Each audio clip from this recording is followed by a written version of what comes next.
Fala aí, galera de Cristo, como é que vocês estão? Eu sou o Henrique Cruz, bem-vindos a mais um vídeo desse canal, dessa internet de meu Deus. Hoje o assunto é um pouco mais delicado, meio a tantas coisas que vêm ocorrendo nessa internet de meu Deus. Por esses dias houve aí a notícia a respeito do pastor Tiago Alicerce, da igreja Alicerce, que foi pego ali em adultério. Infelizmente, foi pego em adultério e... particularmente, era um pastor que estava até previsto para pregar na nossa igreja. Nossa igreja soltou a nota oficial para aqueles que já estavam sabendo. E parece que é algo que tem sido bem recorrente ultimamente no meio mais reformado, no meio mais tradicional. É muito comum e é exposto pela internet muitas das vezes aí. Pastores de igrejas pequenas também pego em adultérios. Esses dias ocorreu também lá o escândalo lá do pastor lá com a Irmã da Música, lá do Rio de Janeiro, né? Que também ganhou grande repercussão nacional. Pouco tempo atrás teve Steve Larson,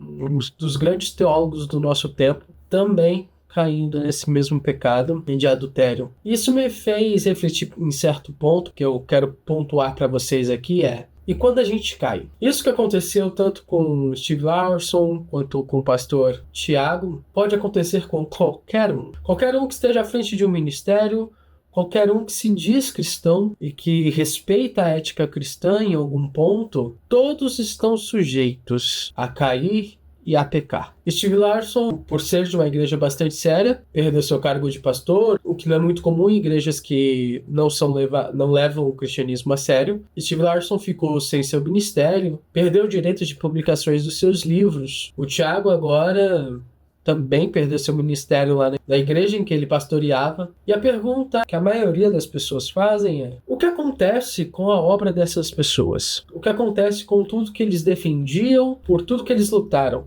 Tiago, ele é muito famoso na internet por lutar contra pastores, opressores e o próprio sistema religioso. Steve Larson, ele tem uma gama gigantesca de livros teológicos, devo ter até alguns aqui dele espalhado por aqui. O que a gente faz com essas obras? A pergunta que fica é: para onde vai essas obras? Será que por conta de um pecado? Será que por conta de uma condição? Essas lutas, todo o trabalho desses pastores, eles são em vão? Eles se tornam em vão? Tudo que o Tiago lutou, tudo que o Tiago denunciou, tudo que o Lawson escreveu, a gente tem que entender que, em certo ponto, todos nós somos sujeitos a isso. Um dia pode ser eu, um dia pode ser você. Enganoso é o coração do homem. E o que a gente faz é vigiar para que isso não aconteça. A gente tenta se manter em santidade para que não aconteça com a gente. O principal, eu não estou aqui para comentar toda a polêmica, para falar se dá certo ou nada disso. Eu estou aqui mais para fazer um momento de reflexão a respeito de figuras que muitas das vezes a gente coloca em um pedestal que não deveria estar. Muitas das vezes a gente olha para o pastor da nossa igreja e vê ele como um super-herói, vê ele como sendo aquela pessoa que é incapaz de errar, incapaz de cometer um erro, então tal que a gente fica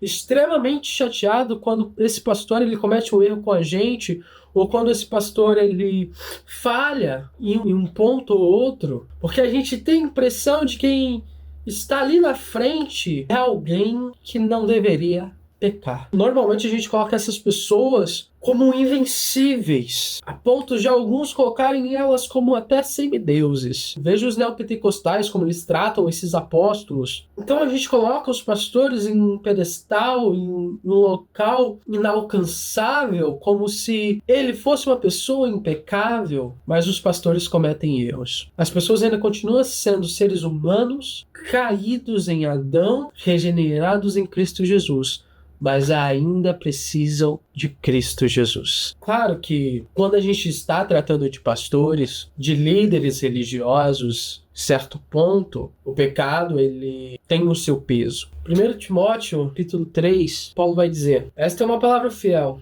Se o homem deseja o ofício de bispo, e aqui bispo pode ser pastor, presbítero, a questão da palavra muda só em relação a como é visto, né? Presbítero sendo o homem mais velho, pastor sendo aquele que cuida de um rebanho, e bispo sendo aquele que olha por cima, mas a função dos três, bispo, pastor e presbítero, são os mesmos. Então, Paulo fala, quem deseja o ofício do bispo, boa obra deseja. O bispo, então, deve ser irrepreensível, marido de uma esposa, vigilante, sóbrio, de bom comportamento, dado à hospitalidade, apto para ensinar, não dado ao vinho, não espancador, não cobiço de lucro desonesto, mas paciente, não contencioso, não avarento, que governe bem a sua própria casa, tendo seus filhos em sujeição com toda seriedade. Porque se o homem não sabe governar a sua própria casa, como cuidará da igreja de Deus? Não um principiante ou neófito, para que, envaidecendo-se com orgulho, não caia na condenação do diabo. Além disso,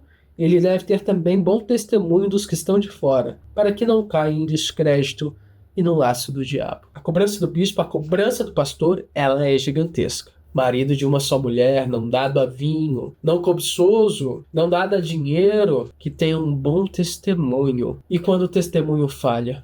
No caso das figuras aqui, Steve Lawson e Tiago, e quando não é marido de uma única mulher? E quando todos olham de fora e vê que não é um bom testemunho? Pra gente que tá do outro lado, é muito fácil chegar e falar, vocês estão errados e se virem, vocês estão tudo errado. É isso mesmo, tem que cair. Outros falam, nossa, viu só? Falou tanto mal de outros pastores, agora olha aí a máscara caindo. Como se já esperasse qualquer queda, como se a pessoa fosse impecável. Como se a pessoa já tivesse santa. Nessas horas, os nossos olhares de julgamento são bons. Paulo vai dar instruções do que deve ser feito. Primeiramente, o afastamento da função. É falado para toda igreja, conjunto com outra testemunha, e é incentivado o arrependimento. As pessoas têm que ser incentivadas ao arrependimento. E aí, se elas não aceitam se arrepender, você chama mais uma testemunha e fala com ela mais uma vez, e ela ainda se recusa a se arrepender do seu pecado. E aí, então, ela é excomungada. Ela não se torna mais irmão. Mas as pessoas devem buscar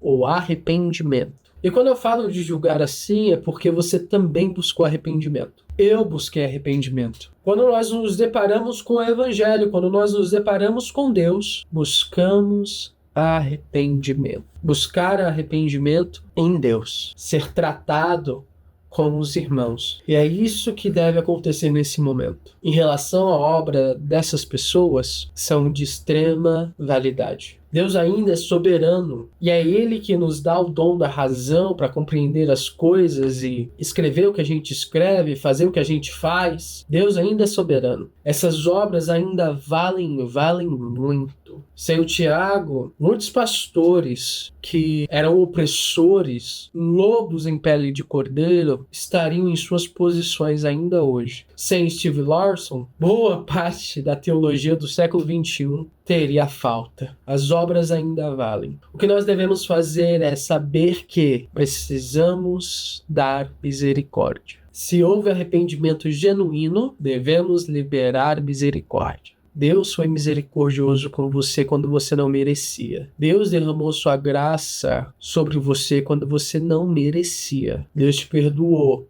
quando você olhou na cara dele e cuspiu no filho dele. Mesmo assim, ele te amou e te acolheu quando você se arrependeu. O que eu quero com tudo isso é, quando os grandes líderes falharem, quando aquelas pessoas em que a gente confia tropeçarem, estenda a mão e fala, meu irmão, eu tô junto com você nessa. Vamos restaurar essas coisas. Vamos voltar a dar valor àquilo que foi perdido. Bem-aventurados os misericordiosos, pois estes alcançarão misericórdia. É o que Jesus diz em Mateus 5. Bem-aventurados os misericordiosos, pois estes alcançarão misericórdia. Você alcançou misericórdia, então devolva a misericórdia. Em meio a tantas polêmicas, nos resta pensar, refletir sobre como endeusamos pessoas, só porque elas estão em posições diferentes que nós. E aí, por endeusarmos, colocarmos nossa expectativa tão alta nessas pessoas, quando elas erram, isso machuca. Lembre-se, irmão, todo mundo é ser humano e todo mundo precisa da graça e misericórdia de Deus. Foi Deus que nos deu graça e misericórdia e nos salvou. Devolva a misericórdia. Amém? Bom,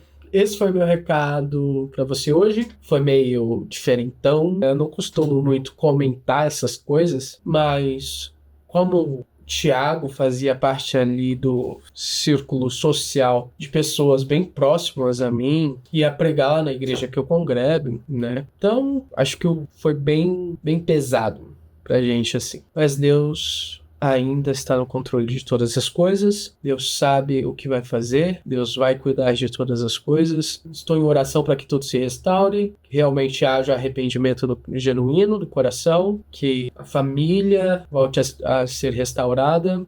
Para a esposa isso é um grande baque. Então ore pela esposa, ore pelos amigos, pelos presbíteros que têm que cuidar dessas questões internas, que não é fácil. Quando a gente trata de igrejas sérias e de pessoas sérias, isso não é fácil. Para mim seria muito mais fácil dar rage aqui e ficar todo bravo quando é alguém do meio neopentecostal. Alguém que eu já considero como herege ou como seita. Porque eu já espero que isso aconteça. De pastores traindo suas esposas e separando delas logo depois e casa com a amante. E sobe no púlpito, prega como se isso não importasse. Há uma grande diferença no que aconteceu com esses dois em relação ao que acontece em todo o mundo gospel. Steve Larson chegou ao presbitério e confessou seu pecado. O Thiago ele foi descoberto. E a gente espera que tenha arrependimento genuíno. Bom, não vou me estender mais. Acho que o recado que eu quis dar foi dado. Então, espero te ver aí mais vezes. Nesse formato agora que eu voltei a aparecer, vão ser provavelmente 2 vídeos por semana, não só mais um. Então toda terça e toda sexta sai vídeo novo para vocês, tá bom? Espero que o próximo seja um pouco mais animado, né? Que só tenha dado rage. Vocês gostam de rir quando eu dou rage, né? Vocês ri pra caramba. Eu fico bravo com os hereges. E não se esqueça de se inscrever nesse canal, deixar o seu like e seu comentário aqui embaixo, tá bom? E é isso, cambada. Deus abençoe vocês. Até a próxima. Falou e falou.